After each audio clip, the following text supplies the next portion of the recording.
Hello viewers, আসসালামু আলাইকুম। আমি মাহির ইসলাম শোভন। আশা করি সবাই ভালো আছেন। আজকে আপনাদেরকে দেখাবো SP15 ল্যাপটপ কিভাবে ডিসঅ্যাসেম্বলিং করতে হয় ওইটাই। প্রথমত আমরা ল্যাপটপের ব্যাটারিটা খুলে ফেলবো, দেন একটা একটা করে ল্যাপটপের প্রত্যেকটা স্ক্রু এভাবে আমরা খুলে নিব।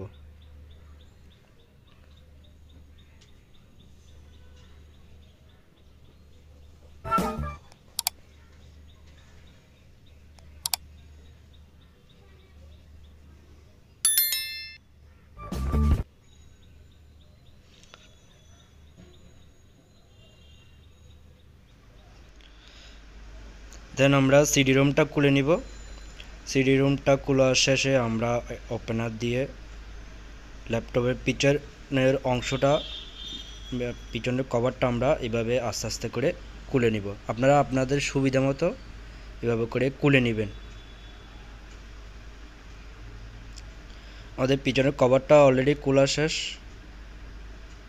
এখন আমরা মাদারবোর্ডের প্রত্যেকটা অংশ খোলার চেষ্টা করব, যেমন কিবোর্ডের র্যাবন, ডিভিডির র্যাবন, হার্ড ডিস্কের র্যাবন, ইউএসবি র্যাবনটা আমরা একটা একটা করে খুলে নিব। মাউসের র্যাবনটা খুললাম, স্পিকার কেবলটাও খুলে নিব আমরা। এখন আমরা ওয়াইফাই ডিভাইসটার স্ক্রুপটা খুলে নিব। এভাবে খুলে আপনার ওয়াইফাই ডিভাইসটা আলাদা করে নেবেন।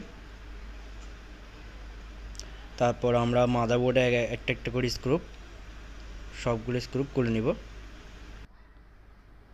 আপনি যদি আমাদের চ্যানেলে নতুন হয়ে থাকেন, এটা সাবস্ক্রাইব করবেন, পাশে থাকা বেল আইকনটি প্রেস করে রাখবেন। ভিডিওতে একটা লাইক দিতে ভুলবেন না।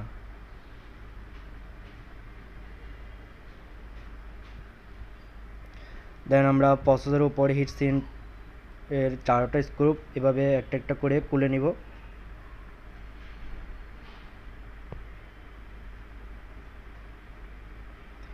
আমাদের হিটসিনের নিচেই কিন্তু ডিসপ্লে র্যাবন অ্যান্ড চার্জিং পোর্টের র্যাবনটাই কিন্তু হিটসিনের নিচে।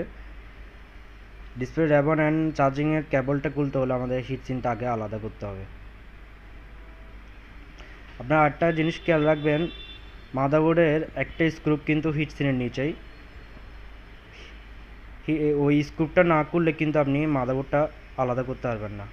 এই স্ক্রুপটাই আমাদের খুলতে হবে শেষে, সবার শেষে।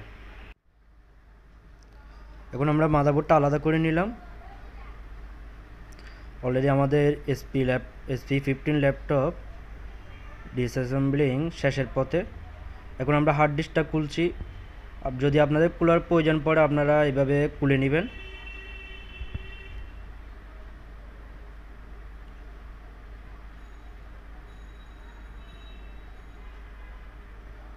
হার্ড ডিস্কটা অলরেডি আমাদের খোলা শেষ।